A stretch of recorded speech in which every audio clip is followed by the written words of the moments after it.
Sir என் ஃப்ரெண்டுக்கு பாத்தீங்கன்னா தலையில பேட்ச் பேட்சா சின்ன சின்ன இதா இருக்கு. ஆமா, இப்போ அது பாத்தீங்கன்னா அலபீசியா ஹெரேட்டான்னு சொல்றாங்க. சோ அது எப்படி நம்ம ட்ரீட்மெண்ட்ல கொண்டு போக முடியும்? அதுக்கு ட்ரீட்மெண்ட் இருக்கு ஆக்சுவலா. நீங்க டாக்டரை பார்க்கணும். அது அலபீசியா ஹெரேட்டான்னு ஃபர்ஸ்ட் நம்ம கன்ஃபார்ம் பண்ணணும்.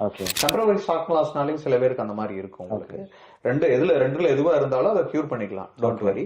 பட் லாங் டேர்ம் எடுக்கணும். கொஞ்சம் ட்ரீட்மெண்ட்ஸ் நீங்க எடுத்து கரெக்ட் பண்ணி வெயிட் பண்ணணும். ஒரு 3 to 6 மாசம் டைம் வெயிட் பண்ணீங்கன்னா கண்டிப்பா அதை கியூர் பண்ணி. ஓகே, இப்போ பாடி டெம்பரேச்சர்ஸும் நம்ம ஹேர் ஃபாலுக்கு ரீசன்ஸா இருக்குங்களா எப்படி? உங்களுக்கு டெம்பரேச்சர் இது வரைக்கும் ப்ரூவன் ரெக்கார்டு மாதிரி எல்லாம் ஒன்றும் இல்லைங்க. சொல்றாங்க பாடி ஹீட் இருந்ததுன்னா ஹேர் ஃபால் வருதுன்னு சொல்றாங்க இல்லைங்களா. ப்ரூவன் ரெக்கார்டு இது வரைக்கும் இல்ல. ஆராய்ச்சி என்ன சொல்லுது அதான் வந்து மருத்துவ இண்டஸ்ட்ரி எல்லாருமே உங்களுக்கு சொல்லுவாங்க. மெடிக்கல் இண்டஸ்ட்ரி பொறுத்த வரைக்கும் அதுதான் உங்களுக்கு. சோ அது இதுவரை ப்ரூவன் ரெக்கார்ட் கிடையாது. பாடி டெம்பரேச்சர் வந்து உங்களுக்கு நிறைய வந்து பாத்தீங்க அப்படின்னா விந்தணு உற்பத்தி பாதிக்கிறதுக்கு வேணா ரெக்கார்டு இருக்கு. ஹேர் ஃபாலுக்கு எல்லாம் இல்ல.